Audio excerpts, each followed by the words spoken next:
The evening sky hung heavy over the city, a dull wash of pewter clouds swallowing the last light of day. Rain fell in a fine mist, cold enough to sting but too soft to justify an umbrella. Commuters hurried along the sidewalks, heads down, phones glowing, breaths white in the air. Neon signs flickered to life as the street lamps buzzed on, bathing the wet pavement in broken reflections of red, green, and gold. And in the middle of that restless motion, an old woman stood still. Her gray hair clung to her forehead, wild from the damp wind. The coat she wore hung too big on her frail frame, its buttons mismatched, one sleeve torn at the edge. She clutched a faded leather purse to her chest as if it contained the last piece of her life. Her eyes, pale and unfocused, darted between faces that never looked back. "Please," she whispered once, to no one in particular. The word dissolved into the roar of passing cars. People streamed around her like she was invisible. A couple laughed under a shared umbrella. A businessman brushed past her shoulder without noticing. A delivery rider honked angrily when she stumbled off the curb, sending her back against a lamppost in fright. It was a city used to tragedy, numbed by the sheer weight of it. And in that indifference, she became part of the scenery, another shadow trembling in the rain. Across the street, Malik Carter was pedaling fast, his bicycle tires slicing through puddles. His hoodie was soaked through, and the strap of his delivery bag dug into his shoulder. His phone buzzed in his pocket, final delivery, 7:35 p.m. He was late. Again. "Come on, man," he muttered, pumping the pedals harder. Every dollar mattered. His mom's rent notice was taped to the fridge, bold red letters screaming final warning. Then he saw her. At first, just a shape, a small figure standing under the traffic light like a ghost that forgot where it belonged. He slowed down, eyes narrowing through the drizzle. Cars whooshed past her, horns blaring, water splashing her shoes. She didn't even flinch. Something twisted in his chest. He'd seen people like her before, the kind everyone avoided because stopping meant getting involved, and getting involved meant trouble. But something about the way she was gripping that purse, tight like a child clutching a secret, made him pull the brakes. He stopped by the curb, one foot still on the pedal. "Hey, ma'am, you okay?" he called out. She turned toward him slowly. Her face was lined like weathered parchment, her lips trembling. For a second, she just stared, as if she had to remember what language people spoke. Then her voice came, thin, shaky. I can't find my house." Malik set the bike down and approached her carefully. "You lost? Do you live around here?" I don't know." She looked around, blinking through the rain. "It's supposed to be here. The street with the trees. But everything's gone." Her words slurred slightly. Confusion, maybe exhaustion. Malik glanced around, the crosswalk light was blinking red. Dozens of people were watching their own reflections in their phones, pretending not to see. He sighed, rubbed the back of his neck, then stepped closer. "Okay. Let's get you somewhere dry first, all right?" He guided her toward the small bus shelter nearby. She hesitated, then followed, shoes dragging on the wet concrete. He took off his hoodie, still damp but warmer than her paper-thin coat, and draped it over her shoulders. She looked up at him, bewildered. "You shouldn't give things away, young man. The world doesn't return what it takes." Malik smiled faintly. "Maybe it does sometimes. You just gotta meet the right people." Under the flickering shelter light, her features softened. She told him her name, Evelyn. No last name. No family mentioned. She said she'd been walking since the afternoon, but she couldn't remember where from. When he offered her a cup of hot chocolate from a nearby stand, she held it like it was a priceless relic. "You remind me of someone," she said, watching steam curl from the cup. He had kind eyes too. Always stopped to pick up fallen things. "Your son?" Malik asked gently. Her lips pressed together. She didn't answer. He decided not to push. Instead, he took out his phone. "Maybe I can look up where you live if you remember any part of the address." She frowned, thinking. There was a park nearby. And gates. Black ones. And music from somewhere far away. Not much to go on. Malik bit his lip, scanning the emptying street. The rain had turned into a drizzle now, and the last of the evening crowd was thinning. Somewhere in the distance, sirens wailed, a lonely echo through the city. "You got anyone I can call?" he asked. Evelyn looked down at her purse. Slowly, she opened it. Inside was a single folded photograph and an old pocket watch, both water-damaged but clearly cherished. The photo showed a smiling young man standing beside her, the background blurred by sunlight. "No one answers anymore," she said softly. "I used to have a driver. A housekeeper." Then the silence came. Malik felt a chill, not from the cold. There was something deeply off in her tone, a sadness too heavy for the frail body holding it. He stood up. "All right. We'll figure this out together, ma'am." They walked side by side through the wet streets. The city around them looked unreal, windows glowing gold against the black rain, puddles reflecting headlights like molten silver. Every step echoed between skyscrapers. She held onto his arm lightly, trusting him in a way that made his throat tighten. At one intersection, a car splashed a wave of muddy water over them. The driver didn't even look back. Evelyn just laughed quietly. "Funny, isn't it? When I was young, I thought everyone noticed me. Turns out, no one ever really does." Malik didn't know what to say. He squeezed her hand instead. "I see you," he said simply. She turned to him, eyes glistening. "Then maybe that's enough." After a few wrong turns, they found themselves in front of something strange, a row of abandoned brownstones, their windows boarded up, ivy crawling across cracked walls. Evelyn stopped suddenly. "This was it," she whispered. "Home." Malik frowned. "This place?" She nodded, tears gathering at the corners of her eyes. "The garden used to sing here. There were roses and laughter. It's gone now, all gone." He didn't argue.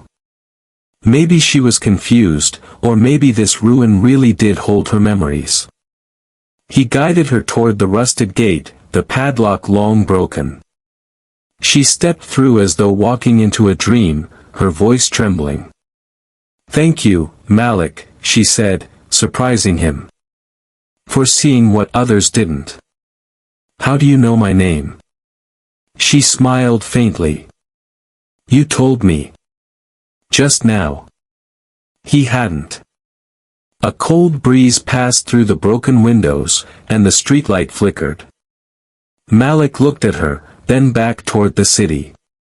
Something about this night felt like the beginning of something far bigger than either of them understood. And somewhere deep inside that dark old house, a faint light flickered, like a heartbeat waiting to be found again. The night had deepened into that strange, echoing stillness that belongs only to cities after rain.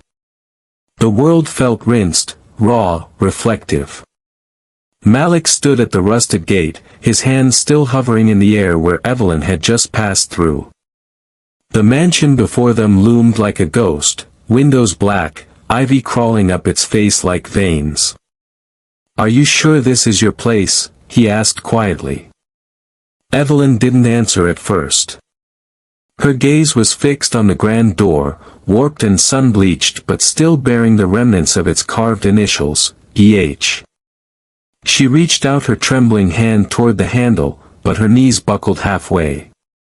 Malik caught her without thinking, his hands closing around her frail arm. For a moment, their skin met, warmth against cold. Something passed between them, like a silent recognition neither could name. "Easy," he whispered. "Let's go slow." The air inside was heavy, thick with dust and memories. The faint scent of rosewood and age lingered in the cracked wallpaper. Malik guided Evelyn into the grand foyer, where a chandelier hung above them like a fallen constellation, half its crystals missing. Their footsteps echoed off marble floors dulled by time. Evelyn touched the wall, her fingers tracing faded outlines where portraits once hung. "They took them down," she murmured. "All of them. My family said they'd be cleaned and restored. But nothing ever came back." Malik turned on his phone flashlight, cutting a narrow beam through the dark. The light glinted off silver frames stacked in a corner, their glass shattered. He lifted one carefully, a photograph of a young man in uniform, smiling, with Evelyn beside him, her eyes bright and alive. "Your son?" he asked softly. She nodded. He was supposed to inherit everything. The business. The house. My heart. Her hand tightened on her purse. Then the car went over the bridge. The silence that followed was deep enough to drown in. Malik swallowed, unsure what to say. "I'm sorry." She shook her head slowly. "Don't be. The world forgot him fast enough. I didn't want to forget with them." They wandered deeper into the mansion. Furniture stood like forgotten sculptures under white sheets. In one corner, a grand piano rested with its lid open, keys yellowed but intact. Evelyn approached it, fingertips brushing the edge. "He used to play," she whispered. "Every morning, sunlight would spill across these keys." The house sounded like hope. She pressed one key. The note came out faint, hesitant, but it lingered in the stillness. Malik smiled. "Still works." Evelyn's eyes glistened. "Maybe it's been waiting for someone to listen again." He looked around. The house, though in ruin, had dignity. The kind of quiet that carried stories. "You said they took things from you," he said. "Who are they?" "My family," she said bitterly. "The ones who were supposed to protect me. My nephews, my niece, oh," they smiled so sweetly while slipping papers under my hand. "I trusted them. Then one day, I wasn't the owner anymore. I was a guest in my own life." She stared at the ceiling as if searching for her younger self there. "They said I was unfit. That I forgot too much. But the only thing I forgot was how to believe in them." Malik looked down at the cracked marble beneath his feet. He'd grown up around betrayal, too, promises from landlords, empty words from employers, friends who vanished when bills came due. He knew what it felt like to be invisible. Maybe that's why he didn't walk away. "Wait here," he said gently. "I'll check upstairs, make sure it's safe." He climbed the sweeping staircase, each step creaking beneath his sneakers. At the landing, he paused. The hallway stretched into darkness, lined with doors like memories waiting to be opened. He chose one, the nearest. Inside, moonlight spilled through a cracked window, illuminating dust motes dancing like ghosts. A bed sat in the corner, sheets still folded, as if someone meant to come back. On the dresser, a jewelry box lay open. Inside, a pearl necklace, tarnished by time. Next to it, a framed letter under glass, "For Mother, always your son, Daniel." Malik traced the words, his heart twisting. He could almost see the boy in the photo, the smile that matched Evelyn's sorrow. A sound from downstairs made him startle, a faint cough. He ran back down. Evelyn was sitting on the floor, her back against the piano, coughing into her sleeve. Malik dropped beside her. "You okay?" She nodded weakly. "Just, too much dust. I'm not used to breathing history anymore." He helped her up and found a dusty chair for her to sit. "You shouldn't be here alone, ma'am. This place feels like it remembers me," she said softly. "And I needed that. But maybe it's not what I remember anymore." Her voice trembled, and her eyes met his. "You shouldn't be here either. You'll get in trouble." Malik laughed lightly. "Lady, trouble's been following me since I was 5. You're the calmest night I've had all week." That made her smile, small but real. Minutes stretched into an hour. Malik found a box of matches in the kitchen and lit a single candle. The glow painted the cracked walls in warm gold. Evelyn sat quietly, staring at the flame as if it held every story she'd forgotten. "Do you believe in fate, Malik?" she asked suddenly. He shrugged. "I believe in choices. But maybe fate's what happens when we finally make the right one." She nodded slowly, absorbing that. Then she reached out her hand, the same frail, trembling hand that had once been ignored by hundreds. Malik hesitated only a moment before taking it. Her skin was paper-thin, her pulse fluttering like a bird under his fingers. "You remind me of Daniel," she said softly. "He used to take my hand the same way, firm, but gentle. Said it made him feel strong to protect me." "You raised him right," Malik said. Her gaze softened. "Maybe I did. But I forgot how to protect myself." The candle flickered, and in that glow, their shadows merged on the wall, old and young, past and future, loneliness and compassion. When he finally stood to leave, Evelyn rose too, a strange steadiness in her movements. "Will you come back tomorrow?" she asked quietly. Malik smiled. "Yeah. I'll bring you some real food. Not just diner hot chocolate." She nodded. "And I'll show you something beautiful. Something this house forgot." As he turned to go, she added, almost in a whisper, "You've changed something tonight, Malik. Maybe you don't know it yet. But the moment you took my hand, you turned the world back on." He stopped at the door, looking at her silhouette framed by candlelight. "Maybe you just needed someone to flip the switch." Then he stepped out into the cool night. The city was quieter now, almost reverent. Behind him, the mansion's upper window glowed faintly for the first time in years. Inside, Evelyn stood at the piano, pressing another key, soft, hesitant, but alive. And Malik, walking away under the rain's return, couldn't shake the feeling that somehow, that one small touch had shifted the balance of the world. Morning came with a pale gray light that filtered through Malik's thin curtains. The alarm on his cracked phone buzzed, and he silenced it before it could wake his younger sister in the next room. The smell of damp concrete filled the small apartment, one window cracked, one wall flaking with mold.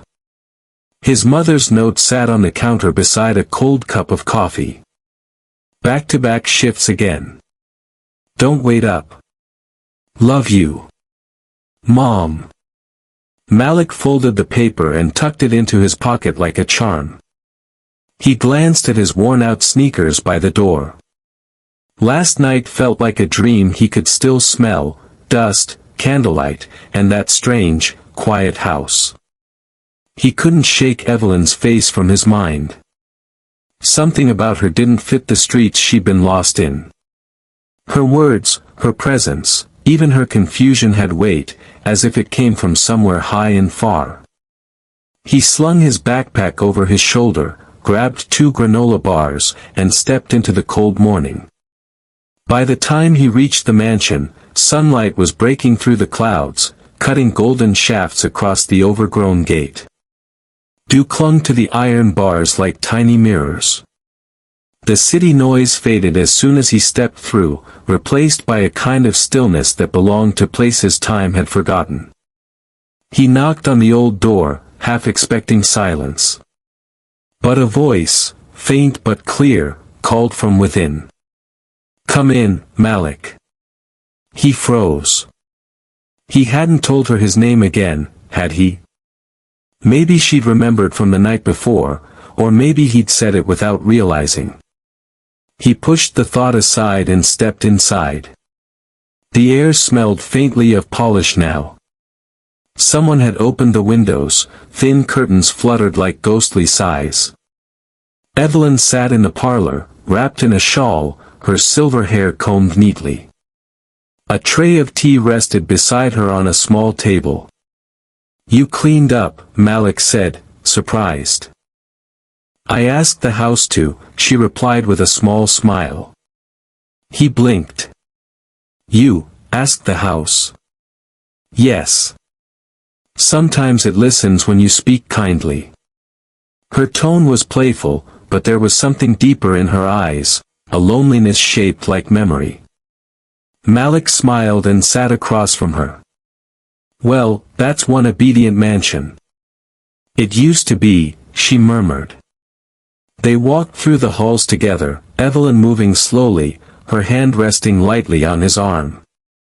She spoke in fragments, names half remembered, places long gone. "This was the music room," she said, gesturing toward a space filled with covered furniture. "Daniel's violin used to live here. He practiced until midnight sometimes. I used to scold him, but secretly, I loved every sound." Malik lifted one of the white sheets. Beneath it, a mahogany bookshelf stretched floor to ceiling. The books were dust-coated, but their spines glowed faintly gold under the light. He ran his fingers along the titles: Economics of Empathy, Building Bridges, The Hartley Legacy, A Symphony for Tomorrow. "You wrote these?" he asked. Evelyn's smile was soft. "The last one, yes. The rest. I helped build the lives that made them possible." He turned to her. "You were someone important, weren't you?" She tilted her head. "A name in papers, a face on screens, once upon a time. But fame fades faster than flowers. Only kindness keeps blooming." The words lingered between them, heavy and true. In the library, sunlight broke through a high window, illuminating specks of dust that swirled like memory. On a desk lay stacks of letters, yellowed with age, sealed but never sent. Evelyn opened one gently and read aloud. "To my dearest Daniel, if I could trade every dollar for one more day, I would. But I'm learning that money cannot buy what love forgets to save." Her voice cracked. She folded the letter carefully, pressing it to her chest. Malik stood quietly, feeling like he'd walked into a private cathedral. The mansion wasn't just walls and silence, it was grief turned solid, every corner whispering something unspoken. He cleared his throat. "You still have all this, the house, the land. Can't you get it back? The people who took it from you?" Evelyn's expression hardened for the first time. "Paper and greed can twist anything, Malik. They called me senile, forced signatures, changed locks. I disappeared in name, not in spirit. But spirit alone doesn't open bank accounts. Malik clenched his fists. That's not right. No, she agreed. But it's real. Later, they sat in the garden behind the mansion. What used to be trimmed hedges and roses was now a jungle of weeds and fallen branches. Malik rolled up his sleeves and began clearing a small patch, wordlessly. Evelyn watched him work, the corners of her lips twitching upward. You remind me of Daniel again. He never liked to see things broken. Guess I don't either, Malik said, tugging out another vine. You said this place used to sing. What did you mean? She looked toward the empty fountain in the center of the courtyard. He built that fountain for me when he was 16. The water used to dance when the wind hit right. At night, the moon would paint it silver. It sounded like laughter. Her voice trembled on the last word. Malik brushed dirt from his hands and stood beside her. Maybe it can sound like that again someday. She turned to him, surprised. You'd help me fix it? He nodded. If a house can listen, maybe it just needs someone to remind it how. For the first time, she laughed, soft, uncertain, but real. As dusk fell, they moved back inside. Evelyn lit the same candle from the night before and placed it on the piano. Every room here has a story, she said. But they stopped telling it when I stopped listening. Malik sat on the bench beside her. Then let's listen. She pressed a few keys. The notes came out uneven, but the melody was haunting, like an old lullaby learning to breathe again. Malik closed his eyes. The music wasn't perfect, but it filled the empty spaces in a way silence never could. When the last note faded, Evelyn spoke without looking at him. People see wealth and think it's freedom, she whispered. But I was never free. I was surrounded by people who smiled for my money and starved for my absence. Malik nodded quietly. Guess that's how the world works for most of us too, different reasons, same loneliness. She turned to him, her eyes glinting in the candlelight. You understand more than you know. Outside, thunder murmured over the horizon.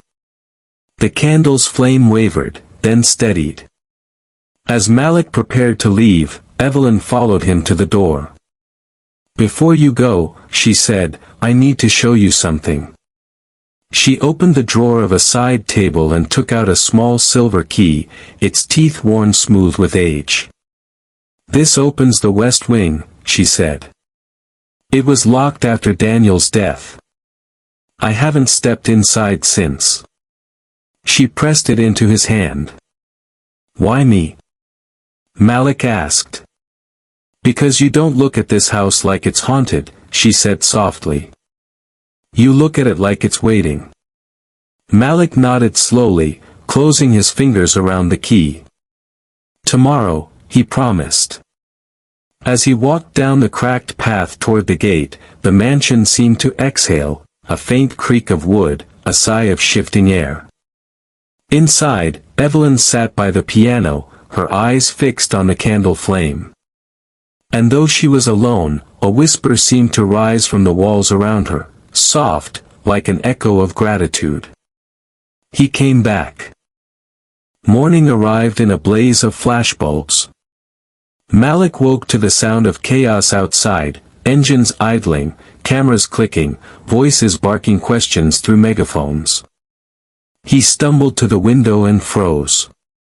The front gates of the Hartley mansion were swarmed by reporters. News vans lined the street. A helicopter circled above like a vulture. Banners on TV screens flickered. Breaking news, billionaire Evelyn Hartley found alive after 7 years missing. Mystery teen linked to her discovery, who is Malik Carter?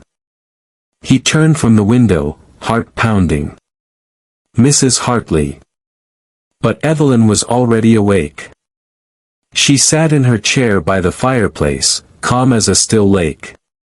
The morning light cast soft gold across her silver hair. "I expected this," she said simply. "Truth doesn't stay buried forever.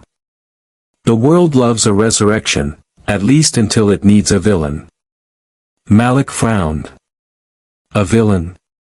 She handed him the newspaper that someone had slipped through the gate. The front page showed his photograph, rain-soaked, holding Evelyn's arm that first night. The headline beneath it screamed, "Street Boy Exploits Lost Heiress. Was Evelyn Hartley manipulated?" Malik's throat closed. "What? That's a lie." "I know," she said gently. "But they don't." By noon, the estate buzzed like a hornet's nest. Reporters shouted questions through the gates, drones hovered above the garden, strangers climbed the outer walls for a glimpse. Inside, Evelyn's lawyer, a sharp, silver-tongued man named Michael Grant, paced across the study, phone pressed to his ear. "They're spinning everything," he muttered. Hartley relatives filed an emergency petition claiming Malik coerced her. "They're demanding a mental competency test." Evelyn raised a brow. "The same family who left me to rot. How poetic." Michael sighed. "Poetic or not, they're dangerous. The public thinks you've been missing because of dementia. The boy's an easy scapegoat." Malik stood frozen. "They think I'm using you for money?" Michael didn't answer, which was answer enough. Evelyn turned to Malik, her eyes full of quiet steel. "People fear what reminds them of their neglect, Malik. They ignored me for years. And now they're ashamed someone else didn't." By late afternoon, the news had become a frenzy. Clips of Malik and Evelyn walking through the mansion gates filled social media. Commentators speculated endlessly. He was probably after her inheritance. "No, she's delusional, look at her age. That kid's a con artist. Happens all the time." Malik scrolled in disbelief, each headline heavier than the last. His mother tried to comfort him, but her voice trembled too. Naomi sat in the corner watching, clutching her stuffed rabbit. Evelyn appeared in the doorway, leaning on her cane. "Turn it off," she said. He hesitated. "But they're lying. And lies only grow when you feed them attention." She stepped closer, her hand resting on his shoulder. "Do you trust me, Malik?" He nodded. "Then tomorrow," she said, "we show them the truth ourselves." The next morning, Evelyn called a press conference. Michael tried to dissuade her. "You don't owe the world anything, Evelyn. Let me handle the legal side." But she smiled faintly. "If the world can build a story about me, it can hear one from me too." By noon, the mansion gates were open for the first time in years. The grand steps were cleared, the press gathered, and the city held its breath. Evelyn Hartley, the woman long thought dead or senile, walked out under the sunlight, not with nurses or guards, but with Malik beside her, steady and silent.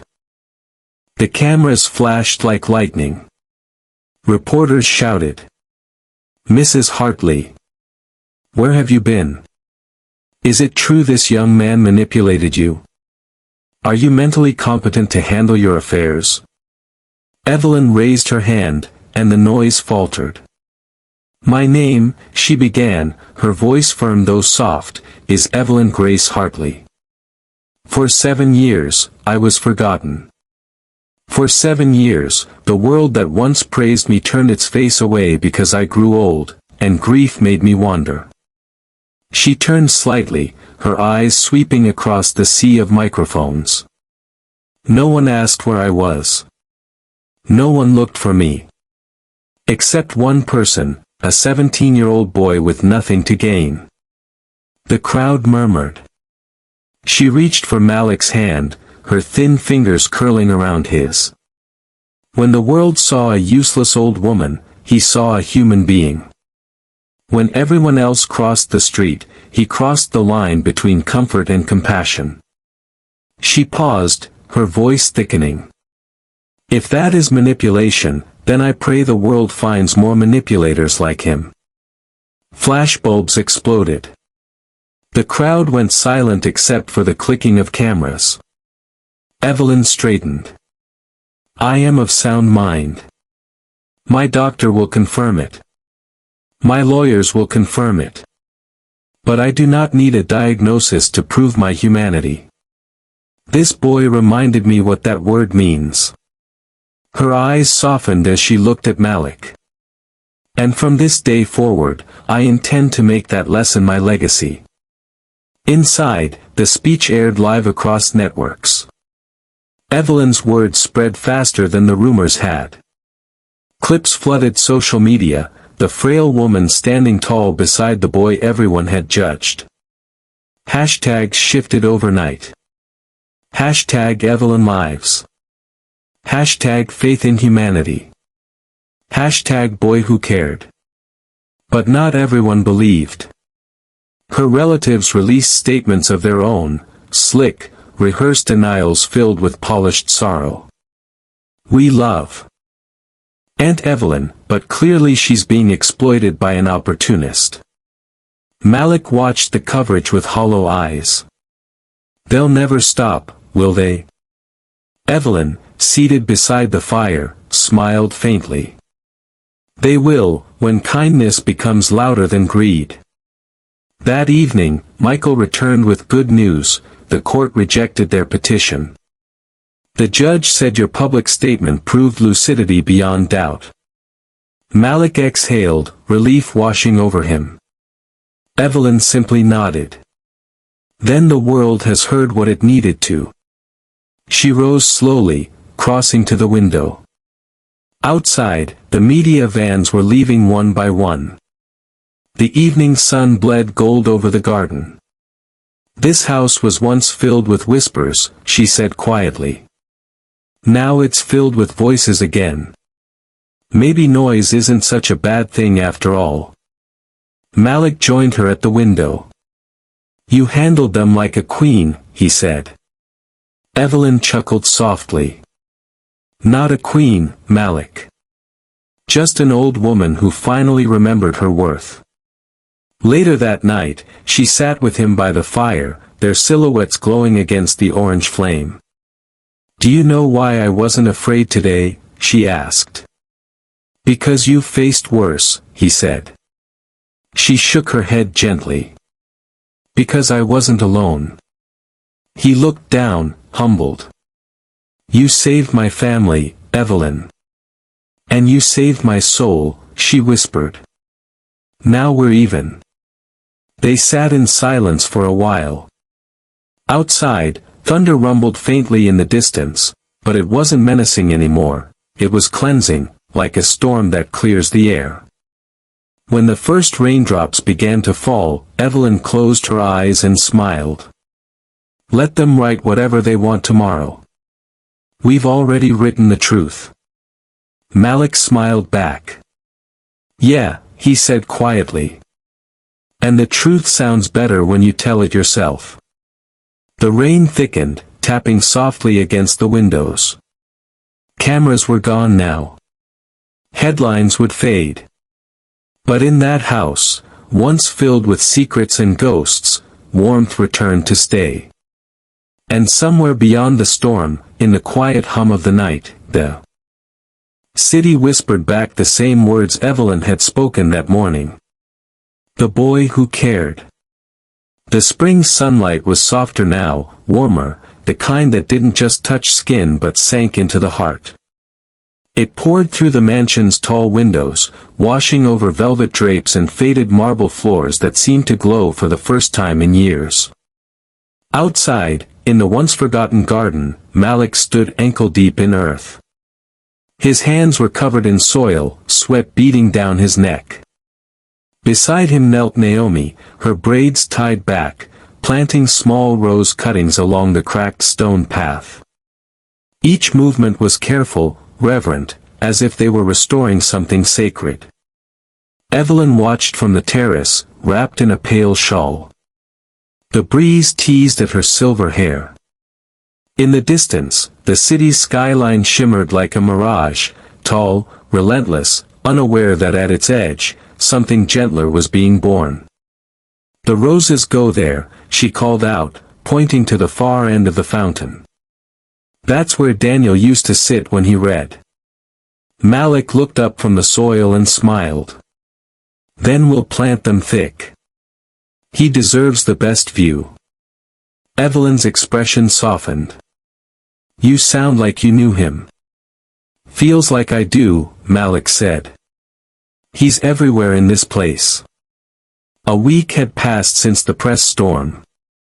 The mansion gates, once besieged by cameras, now opened each morning to a new kind of crowd: volunteers, architects, gardeners, social workers. The blueprints for the Hartley Home for the Forgotten had begun to take shape across the drawing tables in the study. Evelyn had transformed the chaos into purpose. She called it a house with open doors. She watched Malik organizing a group of volunteers, his tone steady, his eyes lit with quiet determination. "We'll clear the east wing first," he said. "The bedrooms there can be converted into family quarters. Make sure we save anything that looks like it belongs in a museum. This place is history." He'd grown into the role naturally. What began as simple kindness had turned into leadership. Michael Grant, Evelyn's lawyer, stood beside her on the terrace, smiling faintly. "You were right about him.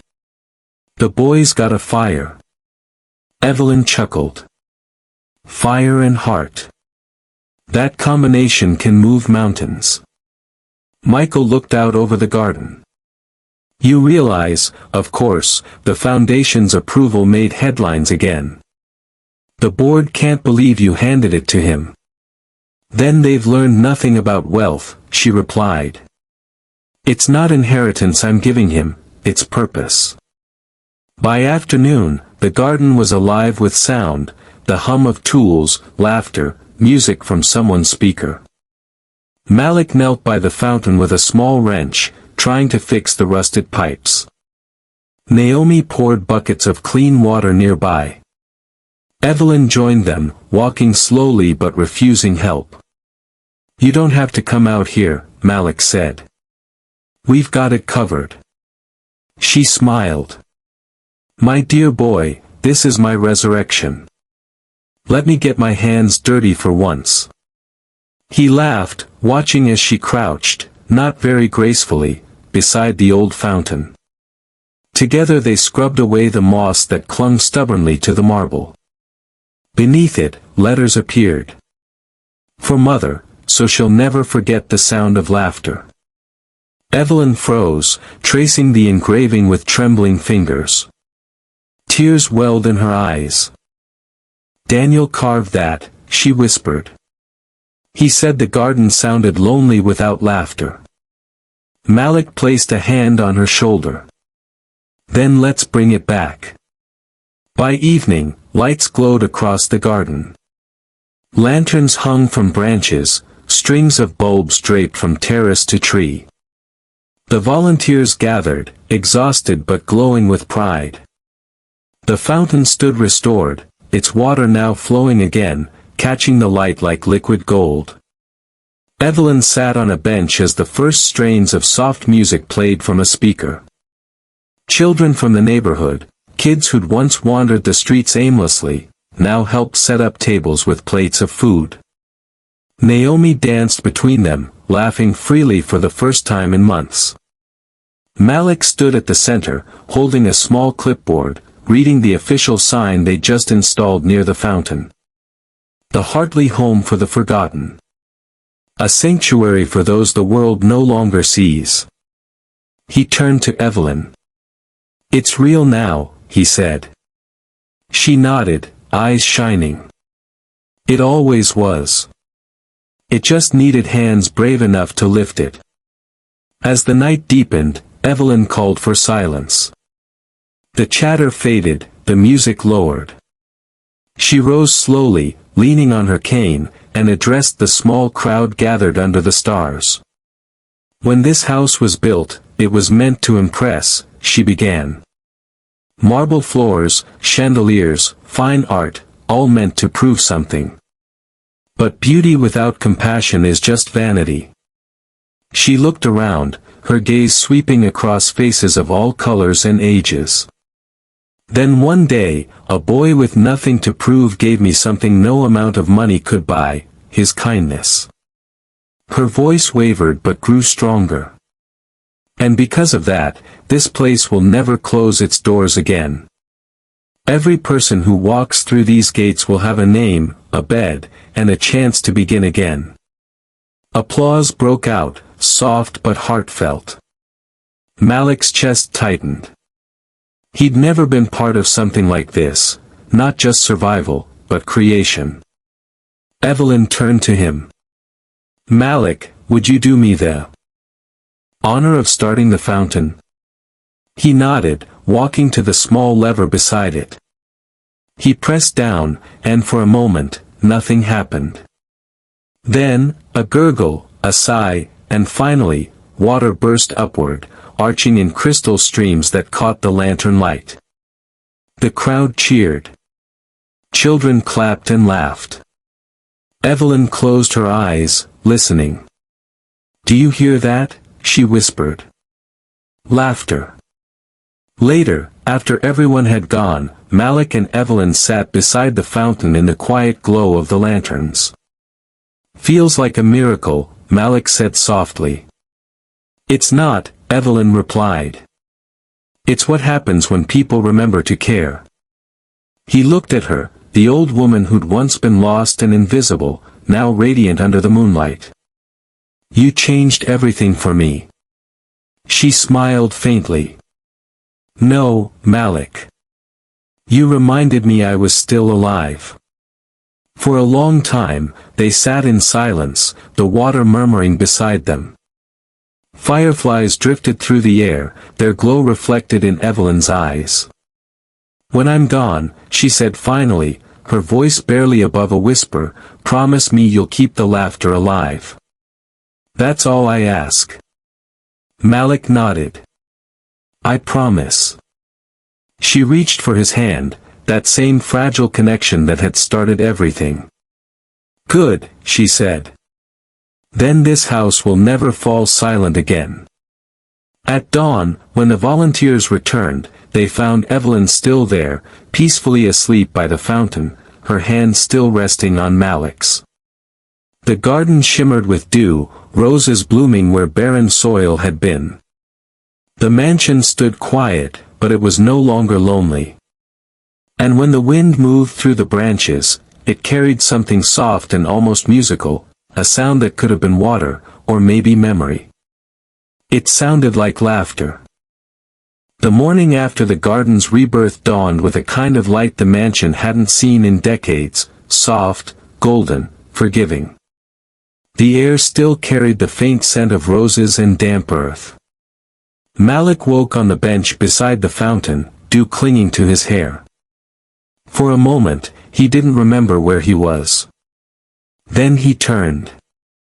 Evelyn sat beside him, her shawl drawn around her shoulders.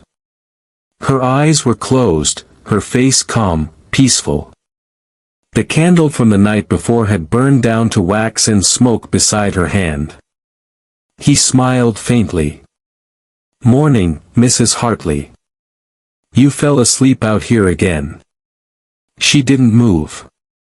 The realization came slowly, like dawn breaking over grief. He reached for her wrist, gentle, trembling, and found no pulse. For a long time, he just sat there, his hand still wrapped around hers. The world was quiet except for the fountain's steady song. The same hand that had once trembled in his when she was lost in the rain now rested in his again, but still. And yet, she didn't look gone. She looked home. The news spread quickly, but Malik refused to let it become spectacle. The gates remained closed. The house was filled not with cameras this time, but with candles and soft hymns. Neighbors who had once gawked from afar now came to leave flowers. Former staff returned in tears. Even her estranged relatives appeared briefly, though Malik barely acknowledged them. Evelyn had left a sealed letter for him, found by Michael Grant on her writing desk. The envelope was thick, her elegant handwriting still steady. My dear Malik. If you're reading this, then I have simply gone ahead, not away, just ahead. I've lived long enough to know that kindness outlives breath. It carries forward in the hands of those who still believe. You are my reminder that humanity still flickers, even when the world grows dark. You saw me when I was invisible. You restored not just this house, but my faith. For that, everything I have is now yours, not to own, but to continue. Do not let the mansion become a monument. Let it breathe, laugh, argue, heal. Let it be alive. And when people ask what I left you, tell them, I left him what he already had, a good heart. With love that outlives me. Evelyn Hartley. Malik's tears blurred the words before he reached the end. He pressed the letter to his chest, whispering, I'll keep my promise. The months that followed were a blur of motion and memory.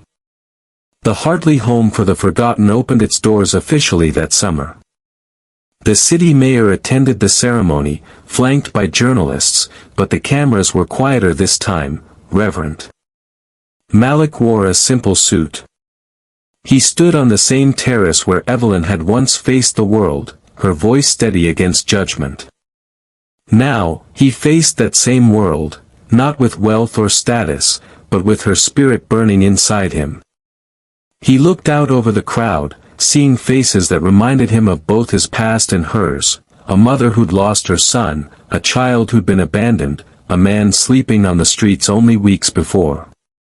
Evelyn Hartley once told me, he began, that people forget what wealth is for.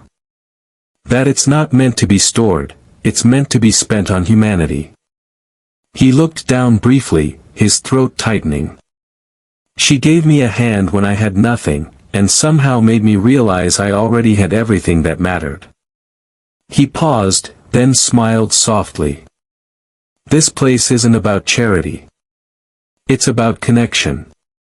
It's about the people the world steps over, because one of them once stopped to help someone everyone else ignored. Applause rose softly, like a tide. The wind moved through the garden, scattering petals into the air. Later that evening, Malik sat alone by the fountain again. The roses Evelyn had chosen had bloomed fully, their scent mingling with the cool air. The engraved words shimmered faintly in the lamplight, for Mother, so she'll never forget the sound of laughter. He closed his eyes. You were right, he whispered. It's still laughing. He felt a presence then, not haunting, but comforting. The faintest brush of warmth at his shoulder, like sunlight through fog. He didn't turn. He didn't need to.